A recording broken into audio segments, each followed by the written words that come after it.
Good morning, good afternoon, and good evening. My name is Barry William Maglady, your host for tonight's episode of the Freedom Series as part of the Comeback Game podcast session. Tonight, I'm really excited to have Gino Wickman on the line, who's an entrepreneur since the age of 21. Gino's had an obsession from learning what makes businesses and entrepreneurs thrive. At 25, he took over a family business which was deeply in debt and in need of help. After turning the company around and running it for 7 years, he and his partners successfully sold the company. Gino then set out to help entrepreneurs and leaders get what they want from their businesses. Based on his years of real-world experience, he created the Entrepreneurial Operating System, EOS, a practical method for helping companies achieve greatness.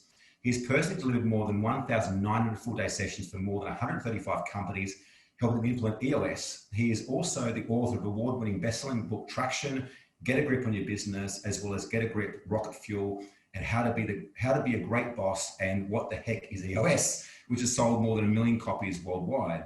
Gino is the founder of EOS Worldwide, an organization that helps tens of thousands of businesses implement EOS with the aid of an international team of over 350 professionals and certified EOS implementers and online support.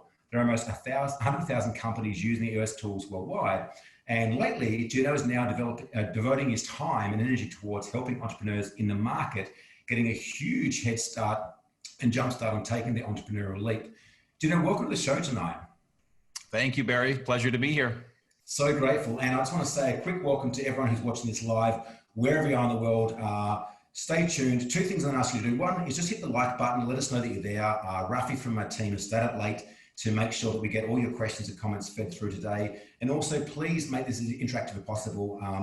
I really love to dive into your latest venture, Gino, because I think it's pretty extraordinary. You've gone and kind of conquered one area of business, and now it seems your passion is really about helping people make the jump start into business, which I think, based on the year we've had so far with COVID, is the absolute perfect time for that to happen, because a lot of people have realized they can no longer rely on, jobs and government agencies to provide their freedom. They're looking to make that leap into entrepreneurialism. Was that planned to kind of launch this at the same time? No, it's just dumb luck, but there's no question I am in the right place at the right time. And, to your point, you kind of said this, but, I have spent the last 30 years of my life obsessing and focusing on how to help successful entrepreneurs become even more successful. And what I decided is I was going to shift my energy when I turned 50 to the front end of the entrepreneurial journey. And so now what I'm focused on is helping anyone that thinks they might be an entrepreneur start a better startup, for lack of a better term. And it's really teaching what I needed the most. There's an old saying that says we teach what we needed the most. And so I'm teaching my derelict, wild and crazy entrepreneurial 18-year-old self, because if I had this content then, there's no question I would be a quantum leap ahead. It really took me about 12 years to really figure it out. And so that's what I'm here to do over the next 10 years. Yeah, I love that. I got two questions out of that. First and foremost, when was the decision made that when you got to 50, you would take that switch? Yeah, so that's I have OCD and ADD, so that's my winning combination. And so it's my OCD. I'm a planner, and so it's just looking at where I was. I think I was 40 years old, and EOS was starting to really take off and grow. But I knew that I had almost another decade of work to do to really get it to where I wanted to get it. I've since sold the company. I still own 12.5% of it.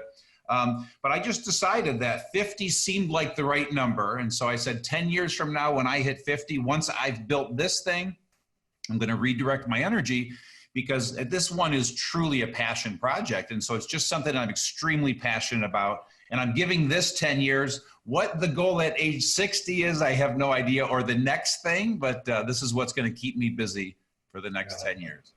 I love that. The second question to come up for me is, do you believe everyone has the ability to become an entrepreneur? Absolutely not.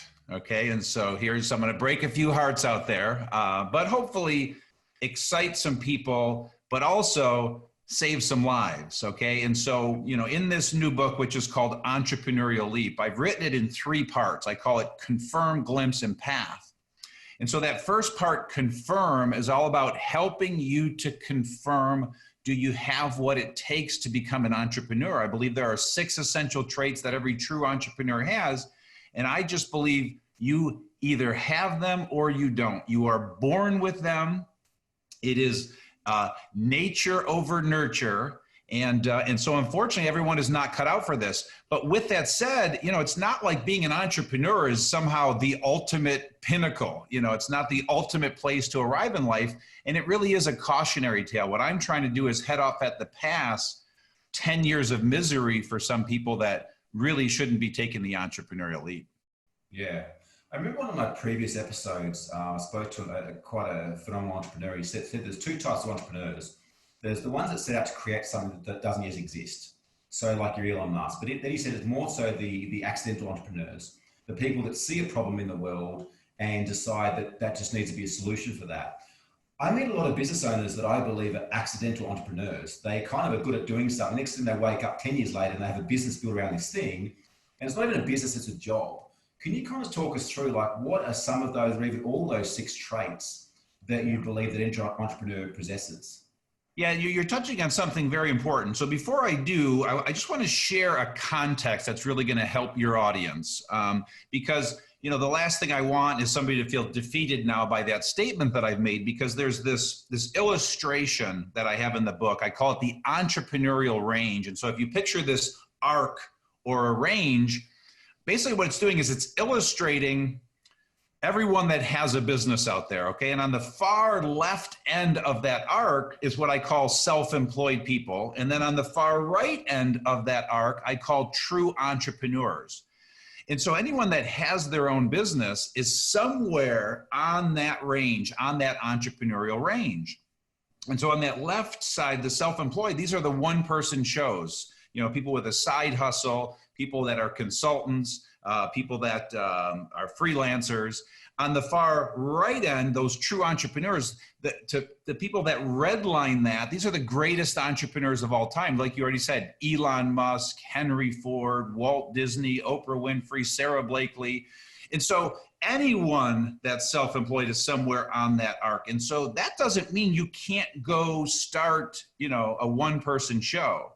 And I always say, if you're a really handy person and you want to be self-employed, go become a handyman or a woman, because the reality of it is you can go charge $60 an hour for what you do, make $100 grand a year, and be in absolute heaven. But if you don't have those 6 essential traits, you're probably not going to build an organization, because that handy person that starts out and starts that business that does have the 6 essential traits, all of a sudden they can't turn their brain off, because they're going to say, wait a second, if I bring somebody in to help me for $25 an hour, all of a sudden I'm making this much, and then I can go find the next job. All of a sudden that person has a construction company that's doing $100 million a year. So, again, this is not a death sentence if you don't have the 6 essential traits. It's just saying you're probably not going to build that empire, and it's okay. The point is it's okay. And so what are the 6 essential traits per your question? They are visionary, passionate, problem solver, driven, risk taker, and responsible. And if you were born with those, look out, baby. You're probably building an empire. And then to your point about accidental entrepreneur, I just look at it a little bit different, so I won't debate that point. But if you understand that entrepreneurial range I shared in those 6 essential traits, it kind of says something similar, but it's just coming at it a little bit different. Yeah. It's funny, as I heard you talk through those 6 traits, I'm like, tick, tick, tick. Yeah, of course. The 6th one, which is responsible, I was like, man, I was not responsible when I started. And it's funny you shared that, because I can look back when that changed. And at almost the same time that changed, so did the success of my businesses. Yeah. And that's a fun one that you bring up, because that's the one that, as I'm going through that list, I love that you're saying you're tick, tick, tick, because that happens in every case. I mean, we've got 100,000 companies running in the US. This stuff is tested, time tested over 30 years.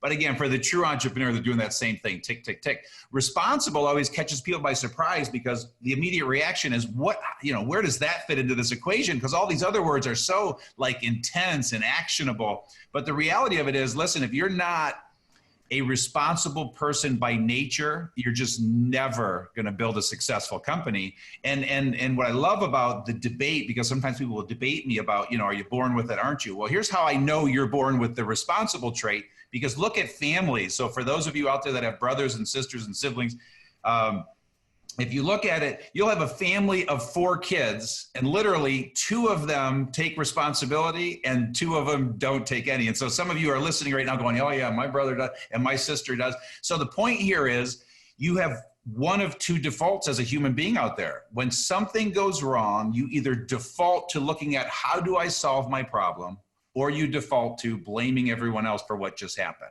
And the ultimate litmus test I've heard described is if your building gets hit by a meteor, your default is that was my fault. So I built that building. I decided to move there. I chose that. And so again, it's your default. You default to one of the 2. And so that's a little deeper dive into the responsible trait. Yeah, I really like that. As I said, like I certainly wasn't that growing up. Like risk taker, yes. You know, break the rules, yes. Responsible, certainly not. And I think that that's something that I've had to develop over probably the last 18 years of being an entrepreneur, to where, like you said, like I noticed a lot of our clients through COVID, there was newer clients that got almost caught up in the fear of like, why is this happening to me? Or, you know, my business was working, it will continue to work. And then there's those that have been with us for a little bit longer who've done a considerable amount of work on their mindset, are like, cool, like this is not my fault, but right now I'm in control of how I choose to show up. I'm in control of how I choose to steer my business through these uncertain times right now. And they're the ones that were quick to take action, adjust their business and come through it better for it than the ones that kind of buried their head in the sand and waited for it to blow over. Yeah. And let's, since we're on this, let's go a little deeper and really make this point make sense. You know, because COVID, 9/11, the Great Recession, World War I could go back 1,000 years. Okay. We're going to get our ass kicked every 10 years for the next, you know, for the rest of our lives. So please, this is just the one time we're getting our ass kicked in this 10-year period. And we can talk about 10-year business timeframes, which is a powerful lesson my mentor taught me. But the point I'm making in this is whatever the issue is, whatever the surprise is, this responsible trait, you know, let's play it out now. An entrepreneur starts a business. Let's pretend you have 25 employees. Well, you're not getting to 25 employees if you don't have this responsible trait, because you are literally going to have 1,000 issues and problems every year. And if your default on every one of those is that it's someone else's fault, you are never going to solve them. So you have to understand, as the entrepreneur, even though 3 levels down, you know, someone caused that problem, that's your fault, your problem, your company. So your default has to be, that's my problem to solve. I created that. I hired that person. You know, something goes wrong with a client. You don't default to being mad at the client. What did you do wrong in that situation? How could you better improve? If that's your default, you're going to be incredibly successful. If your default is to blame everyone else, you're not getting past your first employee, because they'll just keep leaving you because you just keep blaming them for everything. Yeah. It's a very powerful position to be in, because it's from that position that we can create change. It's total freedom. It's total and absolute freedom. Yeah. Got some fantastic questions coming through. Keep them coming, guys. I'll get to them in just a moment there. So, Gino, you talked about the 3 stages. We just spoke about the first stage. What's the second stage of this new book of yours? Yeah, so again, it's confirm, glimpse, path. And so I'm taking you on this psychological, soul-searching journey to decide if entrepreneurship is right for you, or if you already took your leap, how to make sure you made the right decision. And I like to say, start a better startup. So with that, the second is called glimpse. And once you confirm that you have these 6 essential traits, that entrepreneurship is right for you, now what I do is show you a glimpse of all the possibilities. I believe the best thing I can do for you is show you the life and all of your options, give you this vivid picture, this context, because if you can see that, you'll start making better decisions today. And so in addition to countless real world stories about entrepreneurs that started their business and built incredible businesses, I also share a day in the life, both heaven and hell, the dream and the nightmare. And so you get to see the contrast of what unfortunately most entrepreneurs live, which is the nightmare, but also you get to see the dream. And then I teach how to avoid 8 critical mistakes. But then the third thing I teach, and this is the thing that I'm most passionate about in Glimpse and seems to have the most impact, and that is helping you decide the right business for you, helping you decide what you're built for. And so there's a tool I created called My Biz Match, 100% free on the website, e-leap.com. And you just literally Go to this tool, take about 15, 20 minutes, fill it out. And what it's going to do is it's going to help you get clear on the industry that is right for you, the type of business that is right for you. 3 types. You're either product or service, you're B2B or B2C, and you're either high price, high value, low volume, or low cost, high volume. So you got to decide what you're drawn to. We will not succeed at everything as entrepreneurs. What are you drawn to? What are you genetically encoded for? And then the last type of business for you to choose from is size. How big of a business do you want to build? Because billion-dollar tech unicorns are 1 in a million, and most people are not cut out to build them, nor do you even want that. And so that's kind of the most freeing part of my biz match, is helping you understand that building a $5 million company, heating and cooling company that throws off a 20% profit ain't all bad. So, so unfortunately the media hype focuses on billion-dollar tech unicorns, when, man, there's nothing wrong with starting an amazing marketing firm that does 2 million. I mean, so the sky's the limit. But my biz match helps you really understand all of these options. And so we're talking about glimpse. As an entrepreneur thinking about taking your leap, if I can help you clearly see what you're cut out to do, your odds just went through the roof that you're going to succeed, because you're going to be loving what you're doing. And one quick example is, I'm going to use me as an example. Product businesses. I hate product businesses. That's just me, okay? So I've got lots of clients that have product businesses. But when I look at $1 million in inventory, I get the heebie-jeebies. In other words, managing inventory just freaks me out. So I'm a service entrepreneur. I love selling services. I love selling the invisible. So that's what I'm drawn to. That's what I'm good at. That's what I'm built for. And so you got to know what you're built for, and it's going to help you become successful. I just love already how just in the first 2 stages, you really eliminated, I guess, a lot of hours, a lot of sleepless nights, a lot of broken marriages, just by confirming, am I an entrepreneur, or am I better just to be self-employed? Because again, that's where I see potentially a lot of people fall over, is that they're very successful at being a sole trader, yet they're like, oh, I can make a business from this, but they just haven't quite got that gene, or those 6 key points you mentioned before. But again, how brilliant is that, to be able to diagnose what industry, what business, is best for you? Yeah. And I love that you said that, and that you see that, because that's exactly what's happening. Is I'm trying to help people avoid a nightmare. I'm trying to help them avoid 10 years of hell. And it's, being an entrepreneur and building a company is hard. It is so hard. It's borderline insanity to want to do this to yourself. And so it's just not, all it's cut out to be. But for those of us that have these 6 essential traits, we can't think of anything else but to do that. So I really appreciate you saying that, because pulling it all together, now you've got the 6 essential traits, just increase your odds of success. Now you see a glimpse of what's possible and what you're built for. All of a sudden, look out, baby. And obviously that takes us right to that 3rd part, path. Then I'm going to show you a path how to get there faster.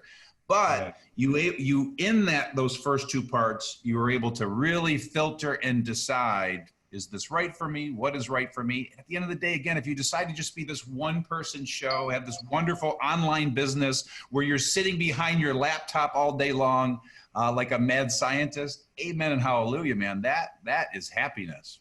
Yeah.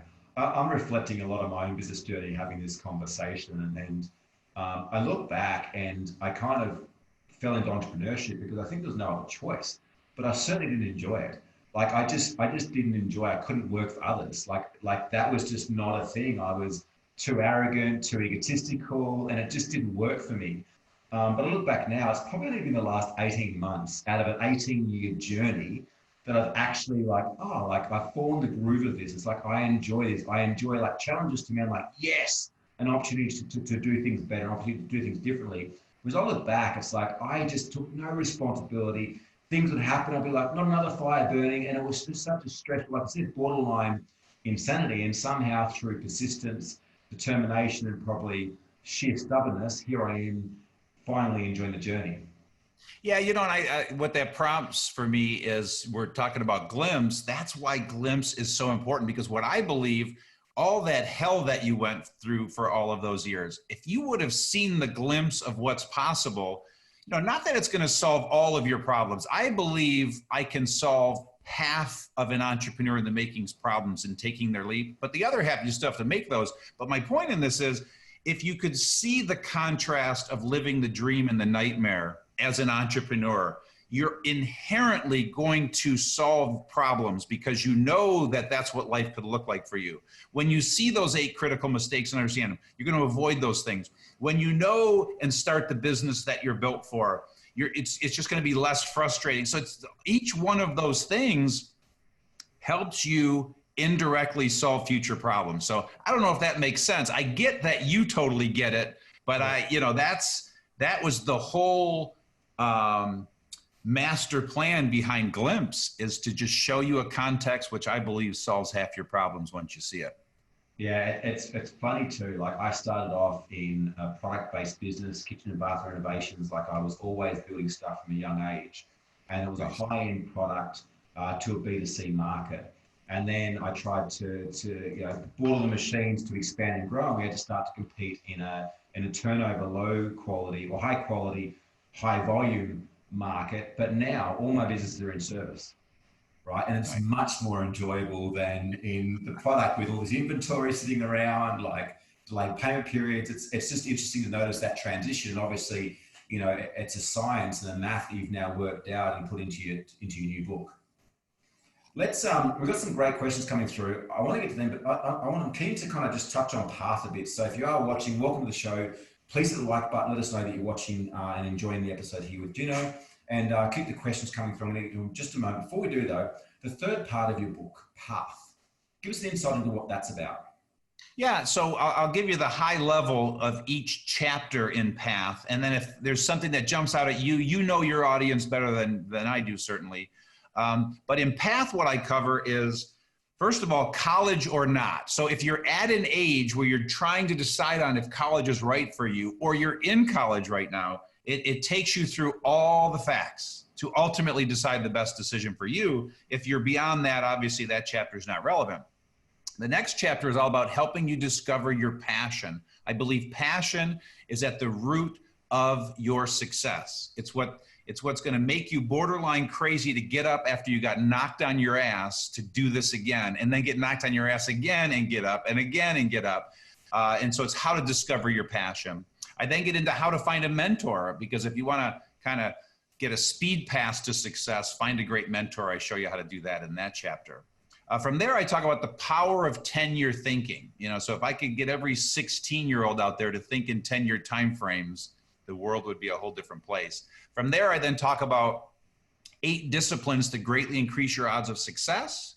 And then I wrap everything up with talking about the 9 stages of building your business. Again, all of which are helping you to get there faster and eliminate half the mistakes. So anything in that jumps out at you, will go as deep as you'd like.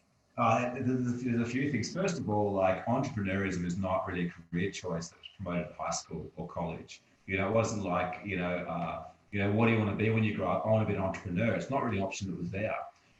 Doctor, dentist, things like that. And it was funny, I was speaking to someone the other day, and they're mentioning how, like, those career days at school, how powerful they are, because a lot of kids just have no idea. And it's like, it's so easy we can get stuck into, I guess, the paradigm of what our parents do and lead in their footsteps. But in many ways too, there's a lot of kids that are growing up that just find they have this itch they can't scratch. Yeah. And so with that, but do me a favor, put that in the form of a question, because what you just said takes me in 3 different directions, and I want to make sure I'm going in the direction that you want to go in. So what's the question in that? Well, I guess let's come from this way. Like, if we've got parents watching right now, it's a question I've been asked before. It's like, oh, my child is interested in becoming an entrepreneur, but I'm not an entrepreneur. Like, how do I educate them? How do I answer questions when I work a 9-to-5 job? Like, what would you say to the parents that are watching this right now that maybe have kids they can see are quite entrepreneurial but don't know how to guide them? Yeah, I'll be still my heart. So I was kind of hoping you were going in that direction, because when I think about who this book is really for, at the end of the day, it's for that entrepreneur in the making. But the truth of the matter is, it's for anyone that has an entrepreneur in the making in their life as well. And so be that a parent, a guardian, an aunt, an uncle, whatever it is. But if you have this person in your life, it's also for people that want to mentor entrepreneurs in the making. So what I do is 80% of the heavy lifting for you. And it's also for what I call collaborators, any organization that's trying to teach entrepreneurs in the making. They're looking for great content to make them better teachers. And so let's talk about that parent. And so that parent that has this wild and crazy ADHD kid and thinks that they have a derelict on their hands. No, you have an entrepreneur on your hands. Please harness their energy. They've been given a gift. So with that, yes, this is for the parent to first and foremost read this to get peace of mind that, wow, my kid isn't crazy. Number two, hand it to your kid. So far, what I've learned is age 13 is the magic age that this book makes total sense. So 13 and above. So if you're 13 to 113, this book is for you. I've had a 9-year-old read it and get it, but that feels like that's starting to get young. But for what it's worth, if with that, first you read it, then hand it to your child and have them read it and start the journey. And to your point, because I think there's a sliver of what you're talking about is college in this. It's also going to help you decide college or not for your child, and for your child to decide and make you less fearful about them not going to college. Okay, I didn't go to college. I was blessed with an entrepreneurial father and 14 out of 16 cousins who were entrepreneurs. It was just an entrepreneurial family. So, and none of those cousins went to college. My younger brother was the first one to go. So, you know, I was blessed with no pressure, but I knew I wasn't going to college. I could not wait to run from academia when I could. I just wanted to go to work and make money. I was an entrepreneur and I knew I was going to be fine without it. What I do is walk you through all the facts. And there's as many facts that they should go to college as not. Just a question of why they're going to college. What are they going to college to accomplish? Because every entrepreneur, successful entrepreneur that I've talked to that went to college, has a degree, MBAs, I ask them, are you using anything from your degree as an entrepreneur? And 100% of the time they say no, they're not using one thing. But what happened is I did that for about 20 years and I was biased. But then what I learned is I started asking a follow-up question that hit me. And I started asking, knowing everything you know about college, would you go back? And in almost every case, they said yes. So I said, why? And the reason they said yes was because of the relationships, the proving ground, the testing ground. They were inventing businesses and doing stuff.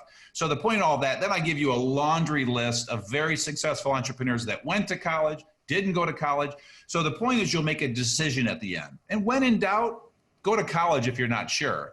But if you're a true entrepreneur, college isn't going to do much for you other than those relationships and things like that. The other thing, though, I do, because in interviewing many entrepreneurs, I said, what classes would you take? And so I give a laundry list. There's about 10, so what kind of subjects would you study in college if you were going to go as an entrepreneur? So it's a choice. A lot of benefits, but you just have to decide for yourself. But it does take away the fear that it's not a death sentence if you don't go as a true entrepreneur. I survived. Yeah, Gino, there's so much truth and value in what you share, which again for me affirms like the huge importance of hiring a mentor, finding a coach, and it just, I'm gobsmacked the amount of business owners out there that just don't invest in themselves, don't invest in a coach and mentor, and they slog their guts out for year after year after year. Many of them not making a profit because I don't know whether they're too proud. I'm not sure what it is. I'm starting to see a shift there. I know that in Australia, we're a bit behind the States, like coaching in the States is a lot more almost commercialized than what is in Australia. And I'm seeing that shift, and I think we'll see a huge shift in that in the next 5 years. Like, what are some of your tips to finding a mentor to help you out? Especially like, I can imagine people watching right now going, well, look, I'm just getting entrepreneurship. I'm not making money. Like, I'd love to get a mentor, but I can't afford one. Right, exactly. It's so great. And you make such an interesting point. And so when I talk about mentoring, it's amazing how much mentoring has changed in the last 30 years. So when I went and found my first mentor 30 years ago, paid mentors didn't exist. So a coach is a paid mentor, no matter how you slice it. Masterminds, you're paying to be in a mastermind to get mentored. And so I want to give you the two contrasts because, back in the day, you didn't pay for a mentor. And it's not bad, neither is bad. But my two mentors were my dad and a tremendously successful businessman by the name of Sam Cupp. And these two people took me under their wings and mentored me. And I had a very formal relationship with Sam Cupp. We met every month. We met for about an hour and a half. I'd share all of my issues. He'd help me solve them and teach me and guide me. So anyway, long story short, that's the typical standard original mentoring relationship. And what I would urge, this is the power of My Biz Match, what we talked about in Glimpse, is first and foremost, figure out the kind of business you want to start, then go find a mentor in that business. That's the ideal scenario. And it's a matter of reaching out to these people and asking them if they'll mentor you. Worst case, go work for them. Worst case, if they won't pay you, go work for them for free. But to surround yourself by that entrepreneur that is where you want to be 10 years from now and be entrenched in their environment, oh my God, it'll be 50 times better than a college degree, okay? So that's point one. But the reality of today is there are paid mentors. I'm a paid mentor to my clients. So it's a different game now. You can still find a free mentor. Start there, certainly. But absolutely getting in a mastermind that's in the same industry that you are, finding an amazing coach, because it doesn't have to be somebody in the same industry. That's not like the mandatory criteria, because my clients are in every industry you could ever imagine. I don't know their industry at all, and I don't need to. I'm teaching them how to be great entrepreneurs. And so, I'm their mentor and they're paying me to be their mentor. So that would be my advice around mentoring. Hopefully that answers your question. I took you on a long journey there. Absolutely. I guess today's age as well, you've got podcasts, you've got audio books, you've got fantastic books like yours where there's years and years of trial and error that have gone into something. So it's a very different game than probably when you started it at 21 years old. And actually, if I can cut you off there, I want to say that because I forgot to say that, because that's the other thing that didn't exist, 30 years ago, is the wealth of information out there with the internet and YouTube videos. My God, just do a search on what you're looking to learn and bury yourself in the computer for 8 hours. I mean, you'll be an expert in any subject. So there's that kind of free mentoring that exists as well that was not out there, 30 years ago either. There's really no excuse then this day and age. Oh, no. Yeah, love that. All right, let's get to the questions. Tim from Tasmania, thanks for your patience. Tim from Tasmania, hard truths here. We'll talk about the confirmed stage. Question for Gino. Does Gino believe introverts can live those 6 entrepreneurial traits? Oh, not only that, you're talking to one right now, or one is talking to you. I'm an introvert. I mean, I'm a card-carrying introvert, man. So when I'm teaching, you can't shut me up. Other than that, small talking, put a fork in my eye. Social events, networking, So give me a movie, a book, a one-on-one conversation with somebody I love. So I'm an introvert. So can you? Hell yes. And where I was going to start by saying is, I wish I could call on this study, but I read something a while back about mathematically, most successful entrepreneurs are introverts. So don't hold me to that, but bottom line is worst case scenario, I can almost assure you it's 50-50. So hell yes would be the short answer to your question. Yeah, great. Thanks for the question, Tim. Zara from Sydney, I'm a creative and I'm working to bring our digital agency forward. What can Gino say about creatives who want to level up to the life of an entrepreneurial mindset?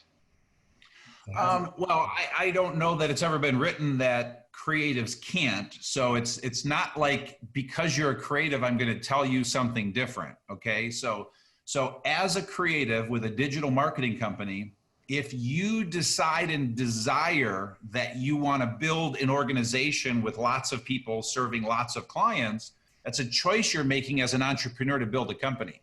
What I would urge you to do is please download my Vision Clarifier from e-leap.com. It is free. Fill that out so you are crystal clear on exactly what you want to build 10 years from now. Because my caution to you is, if you don't want to manage 25 people 10 years from now, you may be going down the wrong path. So be really, really careful. And let's go back to that entrepreneurial range. If you're enjoying the hell out of being a one-person show digital marketing company serving these handful of clients, that might be your destiny and that might be your heaven and you might make plenty of money. So just first and foremost, decide that this is what you want. My Biz Match might help you as well. But assuming you want to build that, it's not about helping a creative think like an entrepreneur. It's you got to make sure you are an entrepreneur, that you have those 6 essential traits, that you want to build something. And then from there, let the games begin. Yeah. I like what you shared there, because it's about being conscious of where you're taking your entrepreneurial journey. I meet so many business owners that end up at this place where they're kind of imprisoned by their business and they don't even know how they got there. And a lot of what I've heard you say is it's around being conscious of like, where do I actually want to be in 10 years time? Like, what's going to fulfill me, and ensuring that you stick the path to get there. Exactly.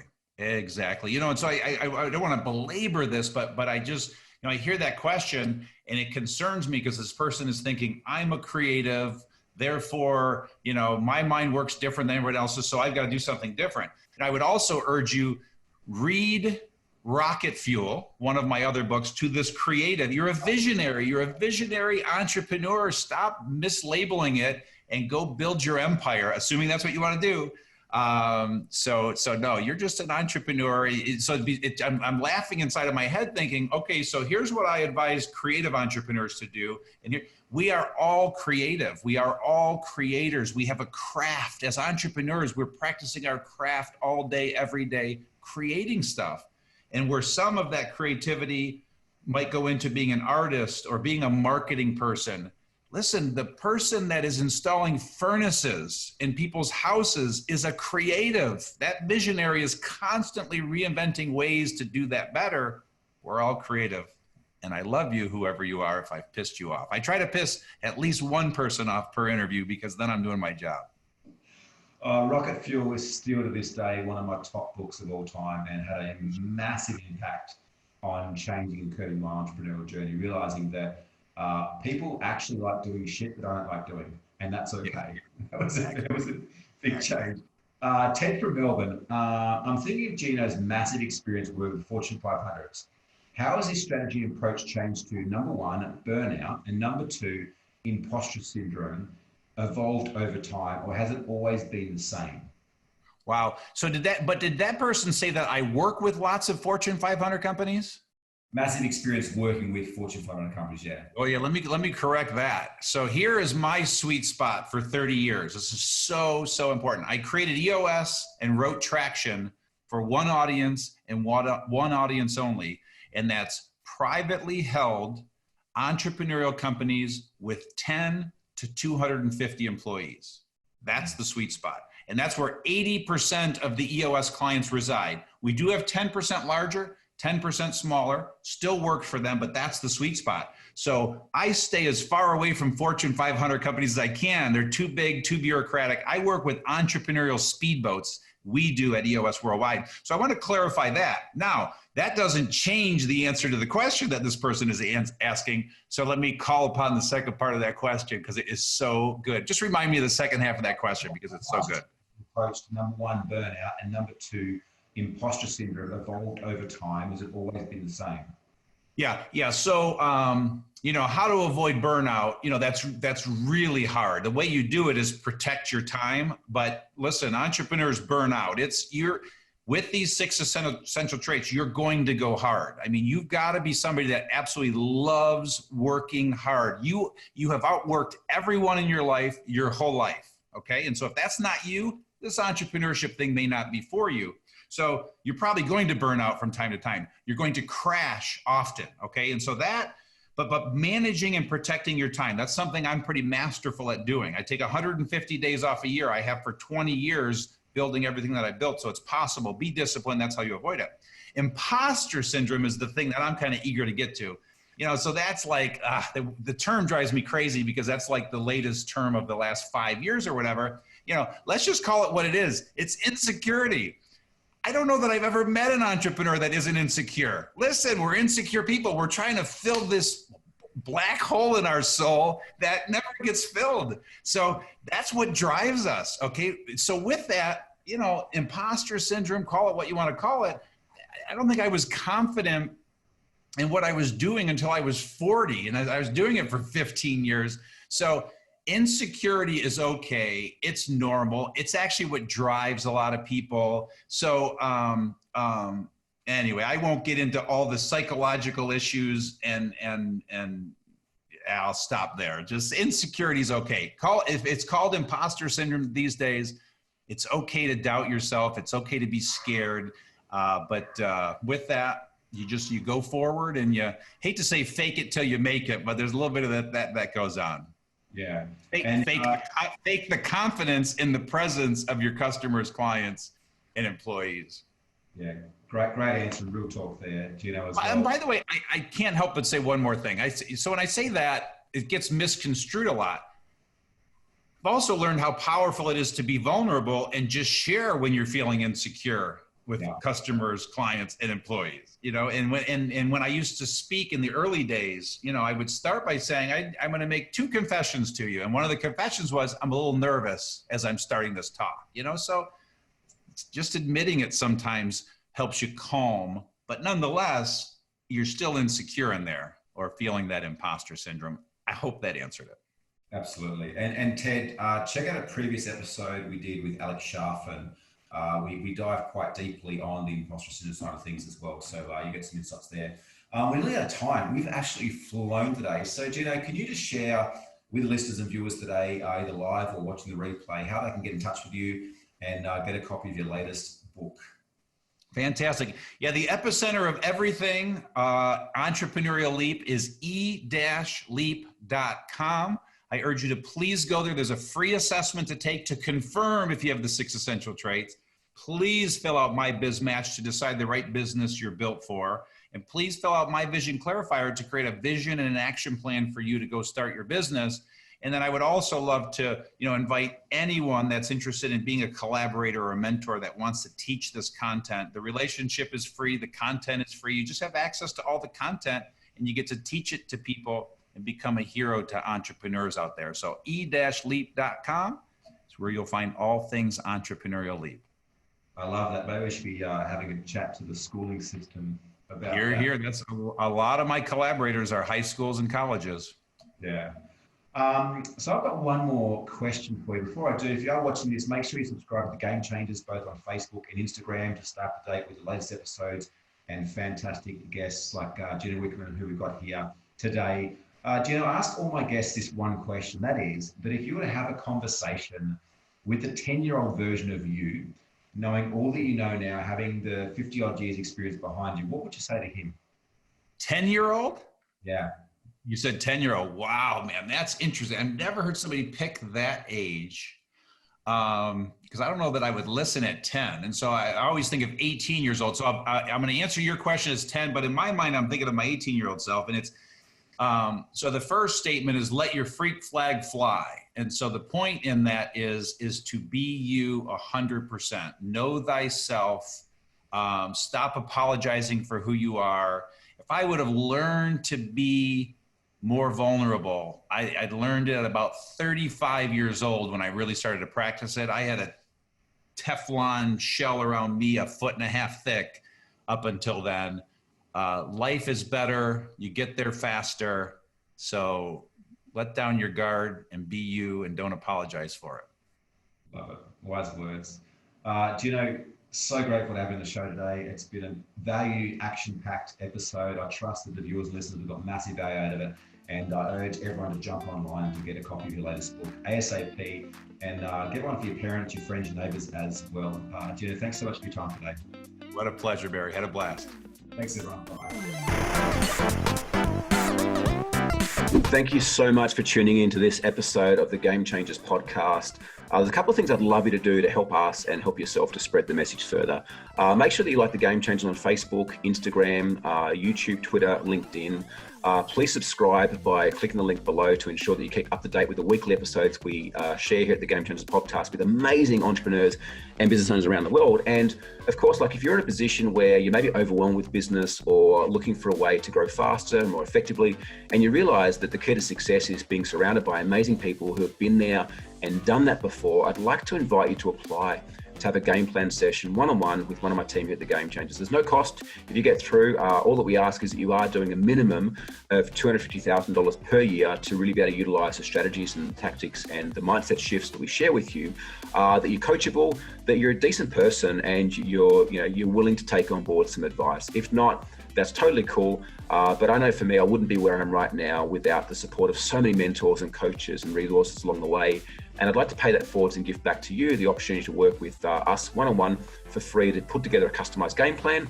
And the reason we're doing this is a couple of things. Number one is that sometimes it's just the smallest thing that can make the biggest difference. And I think that entrepreneurs and business owners have the opportunity to change the world.